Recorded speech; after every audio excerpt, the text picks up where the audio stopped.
अर्थात अपनी ज्ञान पर्याय को उसके सन्मुख करते हैं और उसके सन्मुख करने पर पर्याय और द्रव्य का भेद मिट जाता है, उसका नाम सच्चा नमस्कार है, उसका नाम भाव नमस्कार है। ऐसा भाव नमस्कार करते हुए जब उपयोग बाहर आता है तो उस उपयोग की बहिर्मुख दशा में समय अर्थात जीव नामक पदार्थ, तो जीव तो अनंत है, लेकिन अनंत जीवों में भी जो सार है, आश्रय करने लायक है, उपादेय ये ग्रहण करने लायक है, और नास्ति से द्रव्य कर्म भाव नो कर्म से जो रहित है, ऐसे शुद्धात्मा को मैं नमन करता हूं, नमस्कार करता हूं।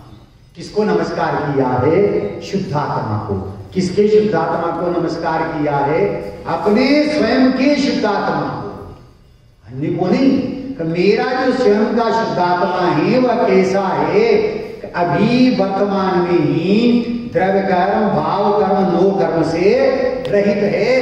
ये जो संयोग है, संयोगी भाव है, ये मेरे स्वभाव में नहीं अकेले हैं। संयोग, संयोगी भाव, स्वभाव, स्वभाव के साधन और सिद्ध दशा, क्या कह रहे? 5 बिंदु हैं। संयोग, संयोगी भाव, स्वभाव, स्वभाव के साधन और सिद्ध दशा। संयोग ये द्रव्य कर्म का है, दो कर्म का संयोग है।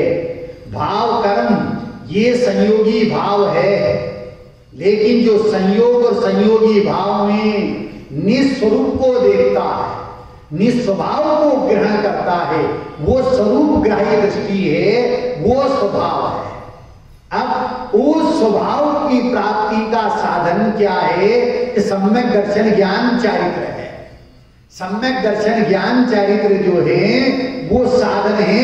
इससे स्वभाव की प्रतीति अनुभूति पर्याय में होती है, और जब परिपूर्ण रूप से ज्ञान दर्शन चारित्र की परिपूर्णता हो जाती है तो पर्याय में सिद्ध दशा हो जाती है। ऐसी सिद्ध दशा हमारी हो, इसलिए यहाँ उस स्वभाव को अर्थात शुद्धात्मा को नमस्कार किया गया है, नमन किया गया है।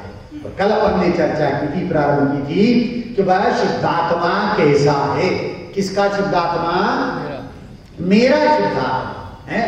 अब पहले तो 3 नास्तियों को सिद्ध किया, इनकी नास्ति है, द्रव्य कर्म भाव कर्म नो कर्म की, ये मेरे में नहीं।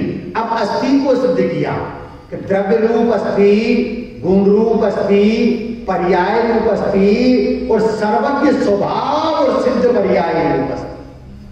क्या कह रहे? 4 अस्थियों को सिद्ध किया। पहली अस्थि की अपन ने चर्चा कल प्रारंभ की थी, वह कैसा है? तो भावाय। भावाय का मतलब क्या है? कि द्रव्य रूप अस्थि।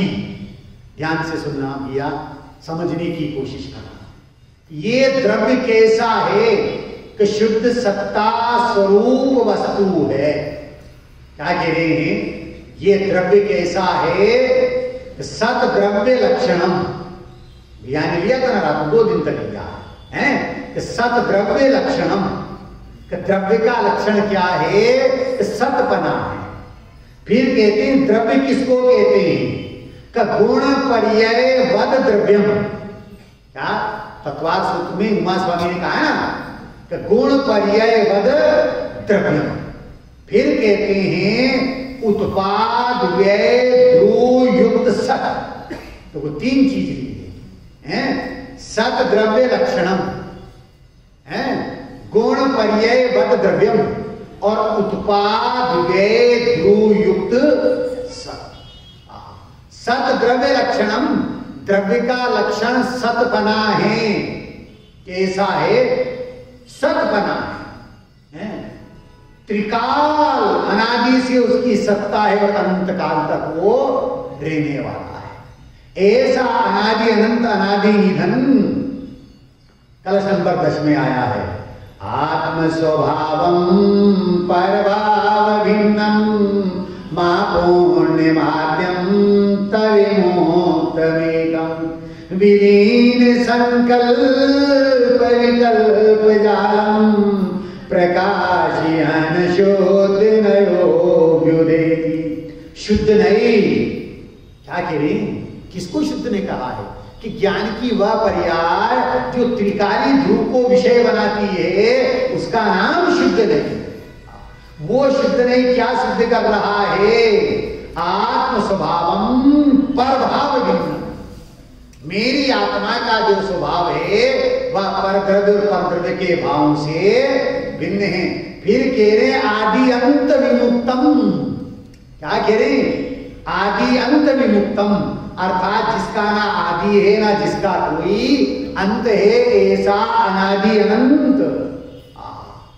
फिर कह रहे हैं अपूर्णम, मैं हूं अपने में स्वयं पूर्ण। और फिर कह रहे हैं एकम, जो एक है। और पांचवा विशेषण दिया है विलीन संकल्प विकल्प जालम, जिसमें संकल्प विकल्पों का प्रवेश ही नहीं। तो अनादि अनंत है, शुद्ध सत्ता स्वरूप है, सत द्रव्य लक्षण। फिर कहा वो द्रव्य कैसा है? कि गुण पर्याय वद द्रव्यम, गुण और पर्यायों से युक्त है वह द्रव्य। क्या कह रहे? वो द्रव्य कैसा है? कि गुण और पर्याय से संयुक्त है? बिना गुण पर्याय के द्रव्य होता नहीं है, और बिना द्रव्य के गुण पर्याय होती नहीं। तो यहां कह रहे गुण पर्याय वद द्रव्य। और फिर कहा है उत्पाद वे ध्रुव युक्त सत। वो जो सत बना है वो कैसा है? का उत्पाद व्यय रूप होते हुए भी ध्रुव रूप रहने वाला है वो सत है। क्या ध्यान से सुनना भैया, बहुत मर्म है इसमें। ध्रुव का अवलंबन होता है, वेदन नहीं होता। ध्यान से सुनना। द्रव्य का अवलंबन होता है, वेदन नहीं होता। पर्याय का वेदन होता है, अवलंबन नहीं होता। दादाजी हैं, राम कस्तूर जी, समझ में आ रही है बात? हैं कि द्रव्य का अवलंबन होता है, वेदन नहीं होता। पर्याय का वेदन होता है, अवलंबन नहीं होता। बराबर स्वतंत्र है। दृष्टि ध्रुव स्वभाव की होती है, वेदन आनंद आदि पर्याय का होता है। कहा दृष्टि ध्रुव स्वभाव की होती है, वेदन आनंद आदि पर्याय का होता है। तो जो आनंद आदि पर्याय का वेदन हो रहा है, वो वेदन किसका है? वो वेदन किसका है? ध्रुव का है। ध्रुव संबंधी वेदन है, पर्याय में पर्याय का ही वेदन है। ध्यान से सुनना, समझने की कोशिश करना है। पर्याय में पर्याय का ही वेदन है। क्यों? कारण क्या है? कि पर्याय एक समय की है, पर्याय एक समय की है, और ध्रुव अनादि अनंत है। तो वो अनादि अनंत ध्रुव पर्याय में नहीं आता। वो अनादि अनंत ध्रुव पर्याय में नहीं आता है। यदि वो पर्याय में ध्रुव आ जाए तो क्या होए? नाश हो जाए उसका। बहुत बढ़िया है। पर्याय की सत्ता एक समय की है और ध्रुव अनादि अनंत है, परंतु दृष्टि ध्रुव स्वभाव की हुई, और दृष्टि ध्रुव स्वभाव की होने पर पर्याय में ध्रुव संबंधी पर्याय में पर्याय का ही वेदन है। पर वो वेदन किसका है? द्रव्य संबंधी वेदन है। कैसा वेदन है? द्रव्य संबंधी वेदन है। क्योंकि पर्याय में ध्रुव आता नहीं है, पर्याय में द्रव्य आता नहीं है। उत्पाद वे ध्रुव युक्त सत। क्या कह रही? लेकिन उत्पाद व्यय होते हुए भी वो त्रिकाल सतरूप रहने वाला है, वो उत्पाद व्यय रूप नहीं होता। उत्पाद को व्यय और ध्रुव की अपेक्षा नहीं है, व्यय को उत्पाद ध्रुव की अपेक्षा नहीं है, और ध्रुव को उत्पाद व्यय की अपेक्षा नहीं है। तीनों में निरपेक्षपना, अकर्तृत्वपना है। द्रव्य गुण पर्याय का करता नहीं, गुण पर्याय द्रव्य का करता नहीं।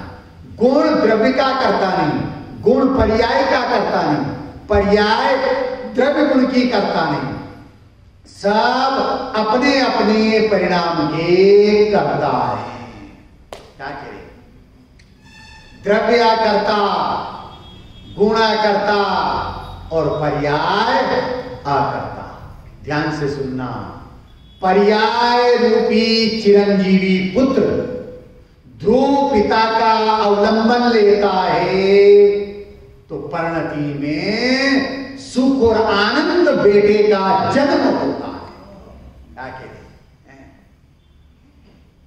पर्याय रूपी चिरंजीवी पुत्र ध्रुव पिता का अवलंबन लेता है तो पर्याय में आनंद और सुख की प्राप्ति होती है। लेकिन इस विशेषण से भावाय द्रव्य रूप स्थिति से ये सिद्ध कर रहे हैं वो जो द्रव्य स्वभाव है वो त्रिकाल शुद्ध है। कैसा है वो द्रव्य स्वभाव? कैसा है कि त्रिकाल शुद्ध है। द्रव्य शुद्ध है, गुण शुद्ध है और पर्याय भी शुद्ध है। तो फिर अशुद्धता कहां? अशुद्धता किस जगह है? कहां है अशुद्धता? ध्यान से सुनना। गाथा नंबर 15 नियम सार है। क्या सिद्ध किया है वहां? कि द्रव्य शुद्ध है, गुण शुद्ध है और पर्याय भी शुद्ध है। कौन सी? कारण शुद्ध पर्याय। कौन सी? कारण शुद्ध पर्याय। जो द्रव्य के साथ त्रिकाल अटैच है, जिसमें उत्पाद व्यय होता नहीं है। गाथा नंबर 80 प्रवचन सार की कि जो अनंत भगवान को द्रव्य गुण पर्याय से जानता है उसके मोह का क्षय होता है, वो आत्मा को जान लेता है। ये सिद्ध किया है। जो अनंत भगवान को कैसा जानता है? द्रव्य गुण पर्याय से, कि द्रव्य से शुद्ध है, गुण से शुद्ध है, पर्याय से शुद्ध है। ऐसा अनंत भगवान को जाना और अनंत भगवान को जान करके अब उस भेद को तो विराम दिया। मैं भी अनंत भगवान के समान द्रव्य से शुद्ध हूं, गुण से शुद्ध हूं और पर्याय से शुद्ध हूं। ऐसा शुद्धता का भेद विकल्प भी विराम पा करके अभेद ज्ञायक स्वरूपी भगवान आत्मा में स्थिरता हो जाती है तो मोह का क्षय हो जाता है और उसने आत्मा को जान लिया है। द्रव्य की शुद्धता, गुण की शुद्धता, पर्याय की शुद्धता। क्या कह रहे कि द्रव्य शुद्ध है, गुण शुद्ध है और पर्याय भी शुद्ध है। कौन सी पर्याय? कि कारण शुद्ध पर्याय। अब वो प्रश्न खड़ा हो सकता है आपके कि ये जो अशुद्धता है, राग द्वेष मोह का परिणाम है, ये कहां है बहन जी? ये कहां है? ऊपर ऊपर। बहुत बढ़िया, बिल्कुल सही जवाब, बिल्कुल सही। ऊपर ऊपर कहां? एक समय की विकारी पर्याय। क्या कह रहे हैं? जैसे कुआं होता है, कुएं में पानी होता है, लेकिन उस पानी को अधिक लंबे समय तक नहीं निकाला जाए तो उसमें काई जम जाती है। क्या हो जाती है? ऊपर काई हो जाती है। ये काई कहां है? किस जगह? माता जी कहां है? ये काई ऊपर ऊपर है। उस काई को ऐसे हटाया और अंदर स्वच्छ जल मिलता है। अरे उस काई की उपस्थिति में भी वो जल तो शुद्ध ही है। कहा ऐसा जा रहा है? पानी में काई है परंतु पानी में काई नहीं है, वह तो ऊपर ऊपर है। उसी प्रकार से राग द्वेष मोह के जो परिणाम हैं वो ऊपर ऊपर एक समय की पर्याय में है। कहां है? मेरे आत्म स्वभाव में नहीं, मेरे गुण में नहीं और कारण शुद्ध पर्याय में नहीं। देखो दादाजी, भाई साहब, आपके 1 लाख रुपये बैंक में जमा है और बैंक आपको 1000 रुपये महीना ब्याज देता है। कितना ब्याज देता है? 1000। वो 1000 रुपया किसका है? सही बता ना। 1000 रुपया जो ब्याज दे रही है बैंक, वो 1000 रुपया किसका है? 1 लाख रुपये का है? 1 लाख रुपये का है कि नहीं है? कि नहीं है। बस इसी मर्म को समझना है। वो 1000 रुपया जो इंटरेस्ट है वो 1 लाख का नहीं है। कहने में ऐसा आता है 1 लाख रुपए का 1000 रुपया महीना हमें इंटरेस्ट मिल रहा है। यदि वो 1000 रुपया ब्याज 1 लाख का होवे तो कितने महीने में खत्म हो जाना चाहिए? 100 महीने में खत्म हो जाना चाहिए। 100 महीने के बाद फिर देंगे ब्याज नहीं देगा। अगर 1 लाख का हो तो वो 1000 1 लाख का नहीं है। अब आपका प्रश्न खड़ा हो सकता है तो फिर किसका है? हम 1 लाख निकाल लेते हैं। अब बैंक 1000 रुपया महीना देगा कि नहीं देगा? नहीं देगा, नहीं देगा। 1 लाख रुपया रखना भी पड़ेगा, तभी बैंक 1000 रुपया महीना ब्याज का देगा। कहने में भी ऐसा आएगा कि 1000 रुपया महीना ब्याज 1 लाख का मिल रहा है, परंतु वो 1000 रुपया महीना ब्याज 1 लाख का नहीं है। 1 लाख तो सुरक्षित है, ना उनमें कमी है ना उनमें कोई वृद्धि है। ऐसे ही पर्याय में, एक समय की पर्याय में राग द्वेष मोह के विकारी परिणाम, विकारी भाव विभाव भाव होते हैं, वो किसके हैं? प्रश्न है हमारा, जवाब दो। हैं वो किसके हैं? आत्मा के है कि नहीं है? हैं? हाँ, आपका जवाब सही है, लेकिन 4 अपेक्षाएं हैं। ध्यान से सुनना। माता जी क्या कह रही है? अशुद्ध निश्चय नहीं से, अर्थात व्यवहार नहीं से। पहली भूमिका में ये स्वीकार करना पड़ेगा, ये राग द्वेष मोह आत्मा की पर्याय में अज्ञान दशा से हुए हैं, इसलिए आत्मा के ही है। ध्यान से सुनना भैया, समझने की कोशिश कर। हैं? कहां हुए हैं? पुद्गल में नहीं हुए। कहां हुए? जीव की पर्याय में हुए हैं। पर क्यों हुए? अज्ञान दशा से हुए। इसलिए पहली भूमिका में आचार्य देव ने ये कहा है कि ये राग द्वेष मोह के परिणाम किसके हैं? आत्मा के। पर कौन सी आत्मा के? अज्ञानी आत्मा। कौन सी आत्मा के? अज्ञान दशा में हुए हैं। जैसे पीपल का वृक्ष होता है और पीपल के वृक्ष में लाख लग जाती है। क्या बोलते हैं आपकी तरफ? लाख ही बोलते हैं। वो लाख लग जाती है। वो लाख किसकी है? लाख किसकी है? क्या कहेंगे? पीपल में लाख है, पीपल की है। हैं? डॉक्टर साहब, शरीर में कैंसर की गांठ हो गई है। हैं? वो कैंसर की गांठ किसको है? नहीं, पहली भूमिका में यह मानना पड़ेगा मुझे है। मुझे है, क्योंकि भी शरीर में अपना तो बना है ना। मुझे कैंसर की गांठ है, मेरे में कैंसर की गांठ है।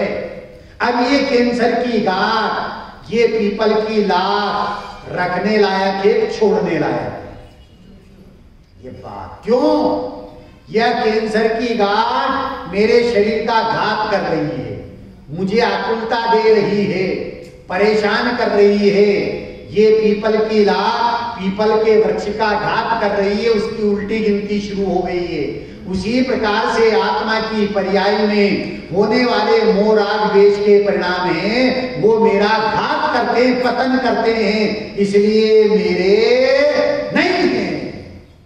वेद विज्ञान से जिसने ये जान लिया है ये मेरे लिए, रात्रि को 3 बुलाए थे ना, अशुचि है, जड़ है और दुख रूप है, ऐसा जान लिया, बस ऐसा जान लिया तो अब क्या मानेंगे? ये राग द्वेष मोह के परिणाम मेरे नहीं है, आत्मा के नहीं है, फिर किसके हैं? का पुद्गल के निमित्त से हुए इसलिए पुद्गल के हैं। क्या कहा? पहली भूमिका में आत्मा के अज्ञान दशा में भेद विज्ञान हो गया और ये ज्ञात हो गया ये अशुचि हैं, जड़ हैं, आकुलता के कारण दुखमयी हैं, तो अब उनसे भेद विज्ञान हुआ, भैया ये पुद्गल के निमित्त से हुए। अब तीसरा बिंदु, पुद्गल से पूछें कि ये राग द्वेष तेरे हैं, तो वो क्या कहेगा? मैं तो पुद्गल हूं। पुद्गल, पुद मतलब मिलना और गल मतलब बिछुड़ना, इस पर रस गंध वर्ण वाला, ये राग द्वेष मेरे नहीं। पुद्गल के निमित्त से जीव की पर्याय में हुए हैं, इसलिए दोनों के, किसके हैं? व्यवहार में से पुद्गल के भी हैं और जीव के भी हैं, लेकिन चौथी अपेक्षा ये है ना पुद्गल के हैं ना जीव के हैं, राग द्वेष मोह परिणाम विकारी भाव, राग द्वेष मोह के हैं, अपने षटकारक से होते हैं, इसलिए वो उनके हैं, जीव के नहीं है, पुद्गल के नहीं है। जीव तो त्रिकाल शुद्ध सत्ता स्वरूप वस्तु है, स्वभाव में नहीं है, जीव में नहीं है। राग द्वेष किसके हैं?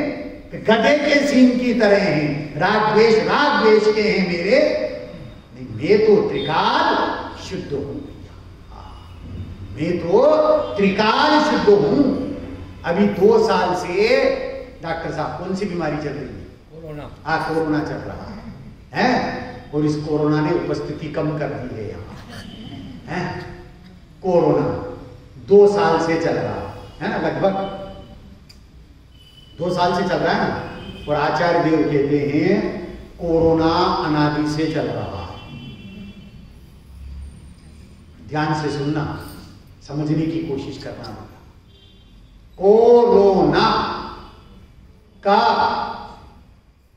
प्लस ऊ प्लस र प्लस ऊना कौरवना है, का अर्थात कारण परमात्मा, का अर्थात आत्मा, का अर्थात पानी। एक शब्द के अनेक अर्थ होते, छिलेश अलंकार है, शब्द एक है पर उसके अर्थ जो है प्रसंगानुसार अलग अलग होते हैं। का अर्थात कारण परमात्मा, ऊ मतलब उत्कृष्ट है। कौन? लोक में उत्कृष्ट कौन है? मुनिराज से बड़े उपाध्याय होते हैं, उपाध्याय से बड़े आचार्य होते हैं, आचार्य से बड़े अरहंत होते हैं, अरहंत से बड़े सिद्ध होते हैं, और सिद्ध से बड़ा कौन है? मैं स्वयं। ये उत्कृष्ट, सर्वोत्कृष्ट ज्ञायक स्वरूपी भगवान आत्मा का अर्थात कारण परमात्मा, ऊ मतलब उत्कृष्ट है। र अर्थात संपत्तिवान, अनंत ज्ञानादि संपत्ति से जो युक्त है, और ऊना मतलब जो कम करता है, घात करता है? जो उत्कृष्ट कारण परमात्मा ज्ञानादि अनंत गुणों से संयुक्त है, उसका घात करने वाला अनादि से मिथ्यात्व मोह राग द्वेष का परिणाम है। ये कोरोना अनादि से मेरे को हो रहा है।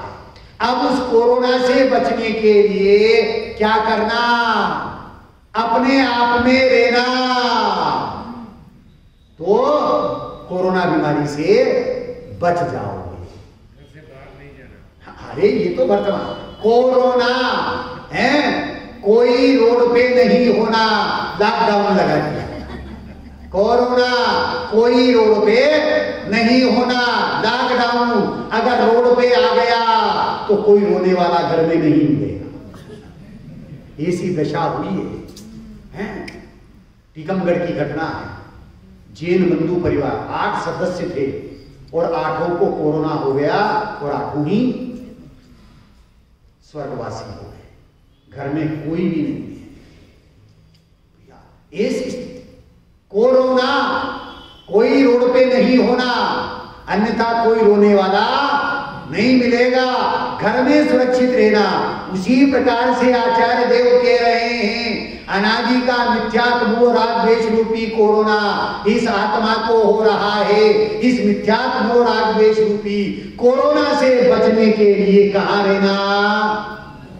निज आत्माए परम वस्तु उसे जो पहचानते, अरे उसी में जो रहे और उसी को ही जानते। वे रहे आत्म में ही केवल, ज्ञान उसमें ही रहे। क्या कह रहे हैं? निज आत्मा है परम वस्तु, उसे जो पहचानते, उसी में जो नित रमे, उसी को जो जानते हैं। वे रहे आत्म ध्यान में पर लोकालोक है ज्ञान में। क्या कह रहे हैं? वो तो स्वयं आत्मा में है, परंतु सारा लोकालोक उनके ज्ञान में जना जाता है, झलक जाता है। इस मिथ्यात्व मोह राग द्वेष रूपी कोरोना से बचने के लिए कहां रहना? कि निज घर में सुरक्षित रहना। जो अपने आप में रहता है, आत्मा में रहता है, वो कोरोना से बच जाता है। और बाहर में जो अपने घर में रहता है, बाहर नहीं निकलता है, वो वर्तमान के कोरोना से बच जाता है, सुरक्षित हो रहता है। इस कोरोना महामारी ने हमें प्रेरणा दी है। डॉक्टर साहब संदेश दिया है। क्या दिया है? कि ना पैसा काम आया है, ना कुटुंबी जन काम आए हैं, ना रिश्तेदार काम आए हैं, ना सगे संबंधी काम आए। कोई काम नहीं आया। कौन काम आया है? अपना पुण्य और अपने धर्म के संस्कार काम आए। आप और हम बच गए हैं, ये बहुत बड़ी उपलब्धि है। आप और हम बच गए हैं, ये बहुत बड़ी उपलब्धि है। तो इस कोरोना काल ने हमें संदेश दिया है, भैया यदि अपने को सुरक्षित रखना है तो शुद्ध सत्ता स्वरूप आत्मा में अपनापन करना, उसी को जानना, उसी में स्थिर होना और उसी को ही जानते रहना। भैया ये सभा चल रही है। कौन सी सभा है?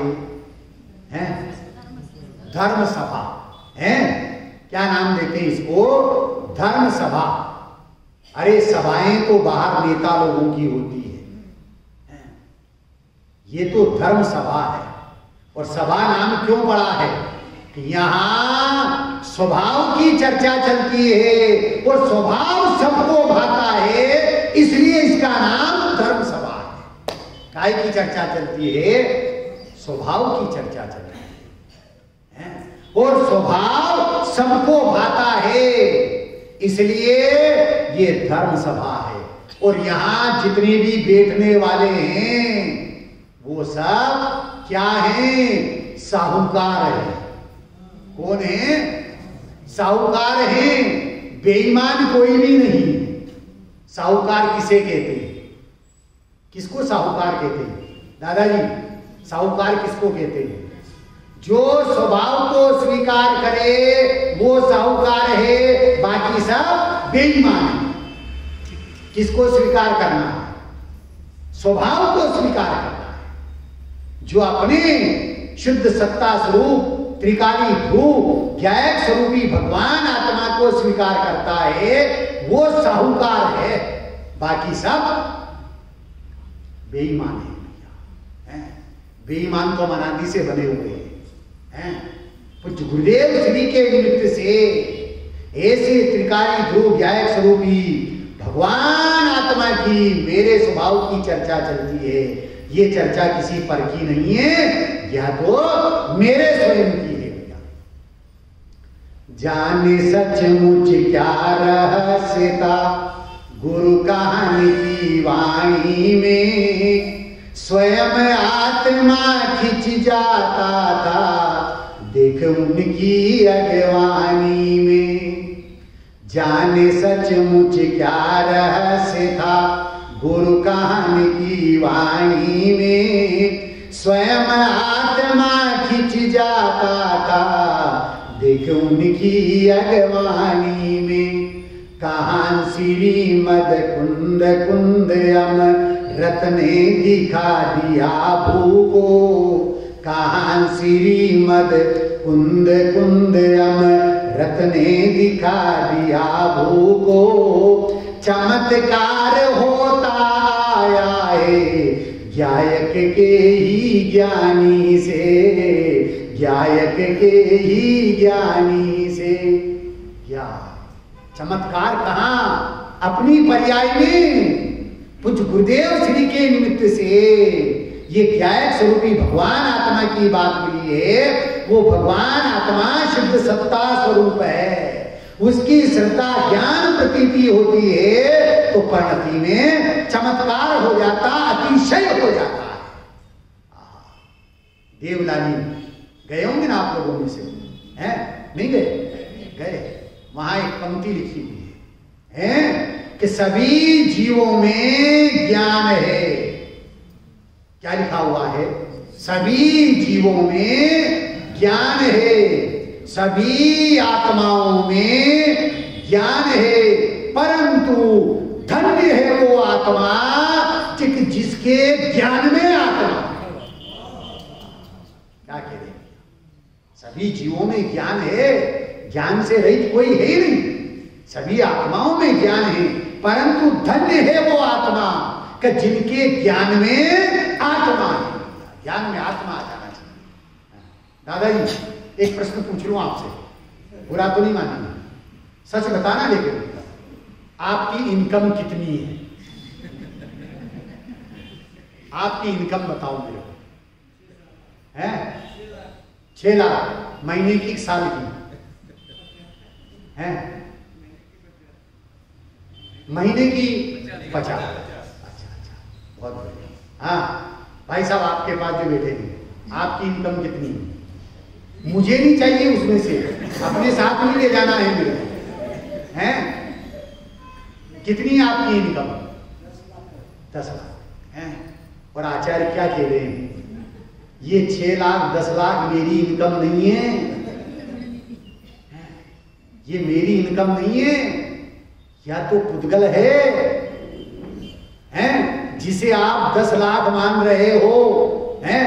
10 लाख का बंडल बना करके गधे के सामने डाल दो, वो उसे सूंघेगा भी नहीं, हैं? और अगर 5 रुपए का घास का पूरा डाल दिया, रुचि से खाएगा, हैं? आपकी दृष्टि में 10 लाख कीमत है, इनकम है। आचार्य देव कह रहे हैं ये इनकम नहीं है, इनकम इन मतलब जो अंदर से आवे और परिणति में प्रकट हो, वो मेरी इनकम है। वो वीतराग दशा मेरी इनकम है। वो सुख दशा दर्शन ज्ञान चैत्र की निर्मल पर्याय, वो मेरी इनकम है। क्या ये जैन धर्म कितना महान है? कितना विशाल है। हम तो ये जैन दर्शन शैतान को भी इंसान बना देता है। हम तो शैतान को भी इंसान बना देते हैं, हम तो दुश्मन को भी मेहमान बना लेते हैं, हम तो दुश्मन को भी मेहमान बना लेते हैं। मेरे जैन धर्म का दस्तूर है ये यारो, मेरे जैन धर्म का ये दस्तूर है यारो। हम इंसान को तो क्या, पत्थर को भी भगवान बना देते हैं, पत्थर को भी भगवान बना देते हैं। ये मेरी इनकम है, हैं? ये 10 लाख 6 लाख 50 लाख ये मेरी इनकम नहीं है। अपने दिमाग में से निकाल देना है। क्या बात हैं, याद दिलाई उन्होंने गुरुदेव की। हैं, गुरुदेव क्या बोलते थे? अच्छे अच्छे करोड़पति सेठ आते थे, उनसे क्या कहते थे? धूलिया सेठ। हैं, तू धूल का सेठ है।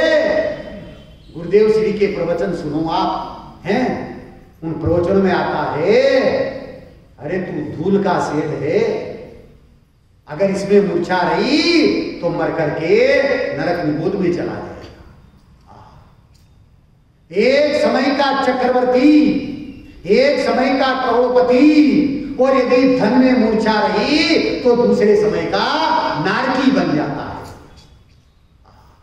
गुरुदेव बोलते थे तो धूल का सेठ है, धूल का पति है, धूलिया सेठ है। और उसे कहते थे भैया इसको दृष्टि में से निकाल दे और दृष्टि में ये स्वीकार कर ले कमे, अरे लखपति नहीं, करोड़पति नहीं, अरबपति नहीं, खरबपति नहीं, मैं तो अनंत पति हूं। अनंत धर्म, अनंत गुण, अनंत शक्तियां मेरे में विद्यमान है, समाहित है। ऐसा अनंत धर्मों का अधिष्ठाता वो ज्ञायक स्वरूपी भगवान आत्मा में। अब अपनी दृष्टि में से ये निकाल देना है तो मेरी इनकम जो अंदर से आए वो इनकम है भैया। और जो अंदर से परिणति में पर्याय में आती है शुद्धता, वो शुद्धता के कारण से तू धर्मात्मा है। वो शुद्धता के कारण से तू धर्मात्मा है। जगतवासी भले ही तुझे धर्मात्मा कहे तो कहे, परंतु मान मत लेना। 5 बजे उठ करके जिन मंदिर आता है, जिनेंद्र भगवान का प्रक्षाल करता है, पूजा करता है, स्वाध्याय सुनता है, सामायिक करता है, दोपहर में भी आता है, स्वाध्याय सुनता है, सायंकाल भी आता है, प्रतिक्रमण सामायिक करता है, आलोचना प्रत्याख्यान करता है, स्वाध्याय करता है। ये सब देख करके दुनिया वाले तेरे को क्या कहेंगे? धर्मात्मा। परंतु अपने आप को धर्मात्मा मत मान लेना। दुनिया कहे तो कहे, व्यवहार का कथन ऐसा ही है, लेकिन व्यवहार का कथन असद्भूत है। धर्मात्मा किसके कारण से? कि ना हो धर्म धर्मी के बिना, वो धर्मी आत्मा के आश्रय से धर्मात्मा है। किसके आश्रय से? वो धर्मी आत्मा के आश्रय से तू धर्मात्मा। एक बार का प्रसंग है, किसी गांव में एक व्यक्ति, उसका जो है बेल, क्या बोलते हैं आप, क्या बेली बोलते हैं, वो खो गया, गुम हो गया, घर से निकल गया और निकल करके गांव का जो बीच का चौराहा था, वहां एक शिव मंदिर था। उसके सामने वो खड़ा हो गया। उसने लोगों को परिक्रमा लगाते देखा तो बेल भी परिक्रमा लगाने लग गया, प्रदक्षिणा लगाने लग गया। अब लोग तो अपने समय के अनुसार चले गए, लेकिन वो बेल सवेरे से परिक्रमा लगा रहा है, प्रदक्षिणा लगा रहा है। 10 बज गए, 11 बज गए, लोगों की भीड़ इकट्ठी हो गई। अरे ये बेल तो बहुत धर्मात्मा है, ये बेल तो बहुत धर्मात्मा है, सवेरे से जो है भगवान के मंदिर की परिक्रमा लगा रहा है। आखिर में शंकर जी का नांदिया है, आखिर में शंकर जी का नांदिया है। और सवेरे से परिक्रमा कर सारे गांव के लोग इकट्ठे हो गए। और क्या सर्टिफिकेट दे रहे हैं डॉक्टर साहब? धर्मात्मा। ये तो कोई वैकुंठ में जाने वाला जीव है, बहुत धर्मात्मा है। सवेरे से शाम हो गई, परिक्रमा लगा रहा है। अब उसका जो मालिक, वो सवेरे से उसे ढूंढ रहा है, ढूंढता ढूंढता ढूंढता जो है वो भी वहां आ गया। तो ये भीड़ काई की इकट्ठी हो रही हैं? उसने पूछा, भाई साहब ये भीड़ क्यों इकट्ठी हो रही है? कि तुम्हें पता नहीं है कि एक बेल सवेरे से भगवान की परिक्रमा लगा रहा है, प्रदक्षिणा लगा रहा है, बहुत धर्मात्मा है, शंकर जी का नाम लिया है। अच्छा, कि मुझे भी देखने दो। देखे भीड़ हटाई और जाकर के देखा, अरे ये तो मेरा ही बेल है। गया बेल के पास में, कान पकड़ा और 2-4 डंडे लगाए। लोग कहते हैं, भाई साहब ये क्या कर रहे हो, क्यों डंडे लगा रहे हो?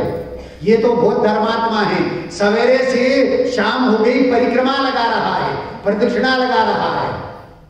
वो व्यक्ति बोला, तुम नहीं जानते ये धर्मात्मा है कि कर्मात्मा है?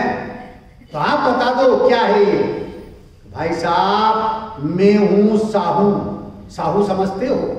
तेली, जो तेल निकालता है, जिनकी यहाँ घानियां चलती है, और घानियों में किसको बांधते हैं? बेल को। तो मैं हूं साहू, मैं हूं तेली, और ये है तेली का बेल, और इसकी तो जन्मजात आदत चक्कर लगाने की बढ़ रही है। संस्कार पड़े हुए हैं, ये धर्मात्मा नहीं है भैया। उसी प्रकार से आचार्य कहते हैं, ज्ञानी कहते हैं, तो भैया हम जिन मंदिर आ रहे हैं, प्रचार कर रहे हैं, पूजा कर रहे हैं, स्वाध्याय सामायिक कर रहे हैं, दान दे रहे हैं, तीर्थ यात्राएं कर रहे हैं, अनुव्रत महाव्रत भी पल रहे हैं, परंतु इनके कारण से धर्मात्मा मत मान लेना। धर्मात्मा किसके कारण से? ना धर्म हो धर्मी के बिना, ना धर्म हो धर्मी के बिना। वो धर्मी कौन है? वो शुद्धात्मा, वो ज्ञायक स्वरूपी भगवान आत्मा, वो धर्मी है। और वो कैसा है? शुद्ध सत्ता स्वरूप वस्तु है, अनादि से है और अनंत काल तक रहेगा, रहने वाला है। ऐसे शुद्ध सत्ता स्वरूप जो द्रव्य है, उसका अवलंबन लेने से, उसका आश्रय लेने से परिणति में जो वीतराग दशा, सुख दशा, अतीन्द्रिय आनंद की दशा, मोक्ष मार्ग की दशा, रत्नत्रय की दशा प्रकट होती है, उसके कारण से धर्मात्मा होता है। स्व दबावो सुख गई, पर दबावो दुख गई। स्वद्रव्य के आश्रय से जो क्रिया होती है और जो निर्मलता प्रकट होती है, उसका नाम धर्म है, और उसके कारण से धर्मात्मा है। पर द्रव्य की क्रिया के कारण से धर्मात्मा नहीं होता है। यह बेला विशेषण भावाय द्रव्य रूप अस्थि को सिद्ध किया कि वो द्रव्य कैसा है। द्रव्य शुद्ध है, गुण शुद्ध है, पर्याय शुद्ध है, ऐसा शुद्ध सत्ता स्वरूप वस्तु है। इस विशेषण से सर्वथा अभाववादी नास्तिकों का मत खंडित हो गया है। चार्वाक मत है, सांख्य मत है, बौद्ध मत है, ये आत्मा का जो है अभाव मानते हैं। आत्मा है क्या? आत्मा देखा है क्या किसी ने? लेकिन यहां क्या कह रहे हैं? शुद्ध सत्ता स्वरूप है। इस विशेषण से, इस लक्षण से सर्वथा अभाववादी, जो आत्मा का सर्वथा अभाव मानते हैं, जो नास्तिक लोग हैं, उनके मत का खंडन किया है। मत का खंडन नहीं किया है, हैं? इस शुद्ध सत्ता स्वरूप वस्तु का मंडन किया है, इसलिए उसका खंडन हो गया है। या प्रकाश करना है, बहुत समय से अंधेरा है, तो अंधेरे को भगाने के लिए अंधेरे का कितना विचार करना? बिल्कुल नहीं। गुफा है, 1000 वर्ष से अंधेरा है, उस 1000 वर्ष के अंधेरे को भगाने के लिए कितना समय लगेगा? एक समय, बस तीली जलाओ और अंधेरा भाग जाएगा। तुझे अंधेरा भगाना है ना, तो अंधेरे का विचार नहीं करना है, अंधेरे का विचार नहीं करना है। तुझे तो केवल बल्ब जला देना, स्विच ऑन कर देना है, अंधेरा अपने आप भाग जाएगा। उसी प्रकार से यहां कह रहे हैं, अनादि से हमारी परिणति में मिथ्यात्व मोह राग द्वेष का अंधेरा है। उस अंधेरे को भगाने के लिए मिथ्यात्व मोह राग द्वेष का विचार नहीं करना। किसका विचार करना? शुद्ध सत्ता स्वरूप आत्म वस्तु, इसकी श्रद्धा करना, इसका ज्ञान करना, इसमें स्थिरता करना, तो मिथ्यात्व मोह राग द्वेष रूपी अंधेरा भाग जाएगा। उसको भगाना नहीं पड़ेगा। कषाय को भगाने के लिए कषाय की तरफ नहीं देखना, कषाय को भगाने के लिए निकषाय स्वभाव को देखना, क्योंकि उसकी सत्ता है, उसका अभाव नहीं है। और जो सर्वथा अभाव मानते हैं, ऐसे नास्तिकों के मत का खंडन कर दिया है भैया इस विशेषण से। हैं भाव आए, शुद्ध सत्ता स्वरूप आत्म वस्तु है, इसकी अनादि से सत्ता है और अनंत काल तक रहने वाली है भैया। हाँ, कथनचित है, पर की नास्ती है, स्व की अस्थि है और पर की नास्ती है। स्वभाव से सत्ता स्वरूप है और पर भाव से असत्ता, अर्थात पर द्रव्य की उसमें सत्ता नहीं। इसी का नाम अनेकांत है, इसी का नाम स्यादवाद है भैया। जैन दर्शन का, जैन धर्म का अनेकांत और स्यादवाद मूल फंडामेंटल है, मूल सिद्धांत है भाई। इस अनेकांत और स्यादवाद को समझ जाए तो जीव निहाल हो जाए। यहां तो जिनागम का हर शब्द, हर वाक्य अनेकांत और स्यादवाद की सिद्धि करता है। यहां शुद्ध सत्ता स्वरूप अस्थि है, स्व की अस्थि है और पर की नास्ति है। इसी ग्रंथादिराज समय सार जी के सर्वशुद्ध ज्ञान अधिकार के बाद में एक स्यादवाद अधिकार है। कौन सा अधिकार है? स्यादवाद अधिकार है। वस्तु स्वरूप अधिकार भी नाम दिया गया है, जिसमें 14 कलश हैं और वो 14 कलश सत, असत, एक, अनेक, तत्, अतत्, अस्ति, नास्ति, स्यात् अस्ति, स्यात् नास्ति, इस प्रकार से जो है 14 कलश जो है किसकी सिद्धि करते हैं?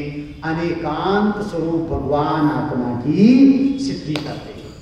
ऐसे अनेकांत स्वरूप भगवान आत्मा वो शुद्ध सत्ता स्वरूप वस्तु है और इस पहले विशेषण से जो है सर्वथा आत्मा का अभाव मानने वाले नास्तिकों के मत का खंडन किया है और स्वभाव का मंडन किया है। अब दूसरा, तीसरा, चौथा विशेषण है, भैया ने भी रात को चर्चा की थी कि चित्त स्वभावाय भावाय है, चेतना ज्ञान गुण आदि सही थे, गुण रूप अस्थि को सिद्ध किया, स्वानुभूत्या चकासते पर्याय रूप अस्थि को सिद्ध किया और सर्वभावांतरे चिते सर्वज्ञ स्वभाव और सिद्ध पर्याय की अस्थि को जो है सिद्ध किया। इन 3 अस्थियों की चर्चा अपन जो है क्रम अनुसार जो है अगले दिन करेंगे। और दूसरा विशेषण दिया है, जिसका विशेषण दिया है चित्त स्वभावाय भावाय, जो चेतना गुण सहित है। पहला विशेषण द्रव्य रूप अस्थि को दिया और दूसरा विशेषण गुण रूप अस्थि को दिया है। इसकी चर्चा अपन विस्तार से जो है कल करेंगे। पर पूज्य गुरुदेव श्री के निमित्त से क्या कह रहे हैं? पूज्य गुरुदेव श्री के निमित्त से ये सुंदर सर्पणी पंचम काल में हमें ज्ञायक स्वरूपी भगवान आत्मा की बात मिली है भैया। अनंत अनंत अनंत उनका उपकार है भैया, उनके उपकार को भुलाया जा सकता नहीं। ज्ञानी गुरु की देशना ज्ञाय के हृदय धरना, ज्ञानी गुरु की देशना ज्ञाय के हृदय धरना, जीवन के पथ पर तुम कभी जरा याद कर लेना, जीवन के पथ पर तुम कभी जरा याद कर लेना। ज्ञानी गुरु की देशना ज्ञाय के हृदय धरना जीवन के पथ पर तुम कभी जरा याद कर लेना जीवन के पथ पर तुम कभी जरा याद कर लेना गुरुदेव को सुनो मुमुक्षु उर्वरी रखना गुरुदेव को सुनो मुमुक्षु उर्वरी रखना गुरुदेव कहते हैं हमें ध्रुव ज्ञायक उर्व रखना गुरुदेव को सुनो मुमुक्षु उर्वरी रखना गुरुदेव कहते हैं हमें ध्रुव ज्ञायक उर्ग रखना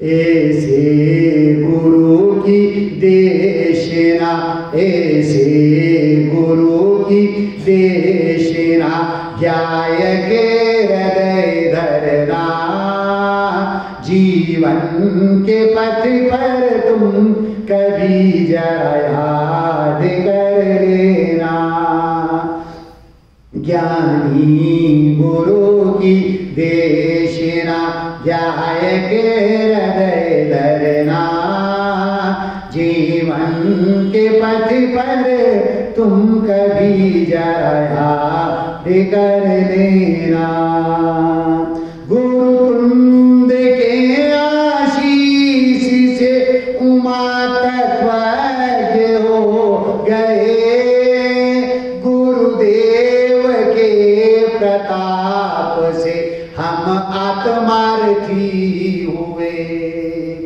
गुरुकुंद के आशीष से उमा तत्वज्ञ हो गए गुरुदेव के प्रताप से हम आत्मार्थी हुए ऐसे गुरु मिल जाए तो ऐसे गुरु मिल जाए तो आशीष पा लेना जीवन के पथ पर तुम कभी जरा याद कर लेना ज्ञानी गुरु की देशना ज्ञाय के हृदय धरना जीवन के पथ पर तुम कभी जरा याद कर लेना जाने में या अनजाने में दंडित किया इन्हें जाने में या अनजाने में जो भी कहा इन्हें प्रसाद गुरु का मान कर हृदयंगम करना प्रसाद गुरु का मान कर हृदयंगम करना उपकार के उपकार को उपकार के उपकार को तुम भूल न जाना जीवन के पथ पर तुम कभी जरा याद कर लेना ज्ञानी गुरु की देशना ज्ञाय के हृदय धरना जीवन के पथ पर तुम कभी जरा याद कर लेना जरा याद कर लेना जरा याद कर लेना।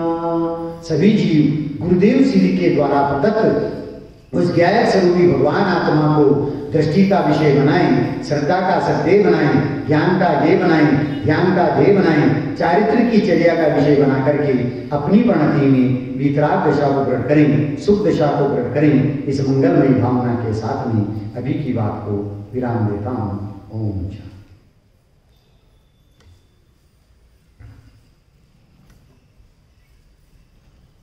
ओम नमः शिवाय।